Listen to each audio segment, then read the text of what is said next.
6 महीने की उम्र बच्चे की ठोस ग़िज़ा के आगाज़ का सही वक्त होता है। इस उम्र में बच्चा ना सिर्फ ठोस ग़िज़ा के लिए डेवलपमेंटली रेडी होता है, बल्कि वो ठोस ग़िज़ा को खाने में दिलचस्पी दिखाता है।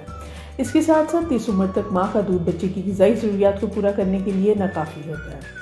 इसलिए बच्चे की बढ़ते हुए जिस्म की ग़िज़ाई ज़रूरियात को पूरा करने के लिए ठोस ग़िज़ा का आगाज़ ज़रूरी है। मेरा नाम प्रोफेसर डॉक्टर बीनिश इसरार है। मैं पाक कोरिया न्यूट्रिशन सेंटर जो यूनिवर्सिटी ऑफ एग्रीकल्चर फैसलाबाद में गवर्नमेंट ऑफ पाकिस्तान और साउथ कोरिया के ताउन से बनाया गया है, उसमें फूड एंड न्यूट्रिशन एक्सपर्ट के तौर पर काम कर रही हूँ। जैसे जैसे आपका बच्चा बड़ा होता जाता है, उसकी डेवलपमेंट माइलस्टोन से माँ ये अंदाज़ा लगा सकती है कि वो ठोस ग़िज़ा के लिए तैयार है। मिसाल के तौर पे बच्चे का अपने सर पर सही कंट्रोल हो, वो सीधा बैठता हो, जब भी खुराक को उसके करीब लेके आए तो वो उसमें दिलचस्पी दिखाए, खुराक को मुंह में आगे और पीछे कर सकता हो। अगर ये सब अलामत आपके बच्चे में मौजूद हैं तो एक माँ को समझ जाना चाहिए कि उसका बच्चा ठोस ग़िज़ा के लिए तैयार है।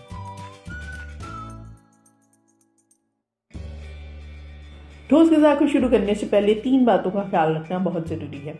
सबसे पहले ठोस ग़िज़ा की साख्त कैसी हो, उसकी मिक़दार कितनी होनी चाहिए और ठोस ग़िज़ा को दिन में कितनी दफ़ा देना चाहिए। ठोस ग़िज़ा इब्तदाई तौर पर 1 से 2 चम्मच दी जाती है और आहिस्ता आहिस्ता इसकी मिक़दार बढ़ाकर 5 से 6 चम्मच या पूरा प्याला कर दिया जाता है। ठोस ग़िज़ा बिल्कुल आगाज़ पे 1 से 2 दफ़ा दी जाती है और फिर इसको बढ़ाकर 3 से 4 दफ़ा कर दिया जाता है, यहाँ तक कि बच्चा 12 माह का हो जाए। इसके साथ साथ माँ का दूध जारी रखा जाता है।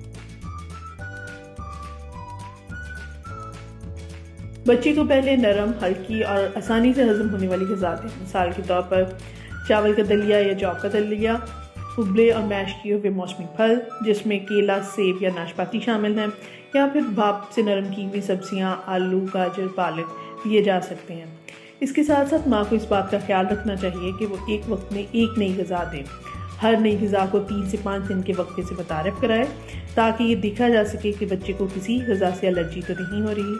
अगर कोई मनफी अलामत ज़ाहिर हों, जैसे ख़ारिश, चेहरे पर सुर्ख निशान, पेट का ख़राब होना या कै आना, तो उससे ये ग़िज़ा बंद कर देनी चाहिए और ग़िज़ा के माहिर यानी डायटिशियन से मशवरा करना चाहिए।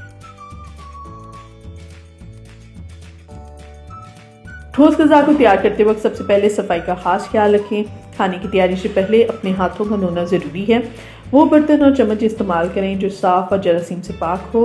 सब्जियों, फलों और गोश्त को काटने और बनाने के लिए अलहदा छुरी और बर्तन का इस्तेमाल करें। ग़िज़ाइयत से भरपूर ग़िज़ाओं का इंतखाब करें जो बच्चे को ज़रूरी विटामिन, मिनरल्स और तवानाई फराहम करें, जैसा कि फल, सब्जियां, अनाज और आसानी से हजम होने वाली प्रोटीन के ज़राए जिसमें दालें और नरम उबले हुए अंडे शामिल हैं। बच्चों की ग़िज़ा में नमक, चीनी या मसाले ना डालें क्योंकि ये उनके मैदे के लिए नुकसानदेह हो सकते हैं। ग़िज़ा के कुदरती जायके को बरकरार रखें ताकि बच्चा मुख्तलिफ खानों के असल जायके से मानूस हो जाए। बच्चे को हमेशा ताज़ा खाना बना कर दें। अगर खाना बच जाए तो साफ़ डिब्बे में रखकर फ़ौरन फ्रिज में रख लें और 24 घंटे के अंदर इस्तेमाल करें। ठोस ग़िज़ा का आगाज़ ऐसा अमल है जो वालिदैन से सब्र और तवज्जो चाहता है। बच्चे को ठोस ग़िज़ा खाने में वक्त लग सकता है क्योंकि ये इनके लिए नया तजुर्बा है। अगर बच्चा किसी ग़िज़ा को पहली बार ना खाए तो ज़बरदस्ती ना करें, चंद दिनों बाद दोबारा कोशिश करें। बच्चे के इशारों पर तवज्जो दें, जैसे मुंह खोलना, खाने से मुंह मोड़ना। अगर बच्चा भूखा हो तो उसे खिलाएं और अगर वो ना खाना चाहे तो उसे मजबूर ना करें। खाने को बच्चे के लिए खुशगवार तजुर्बा बनाएं। जैसे बच्चा बड़ा हो, इसे खाना हाथ से खाने की आदत डालें। बच्चे के लिए वक्त निकालें, उसको तवज्जो दें और खाना खाने के वक्त उसके साथ मौजूद रहें और खाना खाने के इस अमल को सीखने में बच्चे की मदद करें। आज की वीडियो के लिए बस इतना ही। अपना और अपने बच्चों का बहुत सा ख्याल रखें। अल्लाह हाफ़िज़।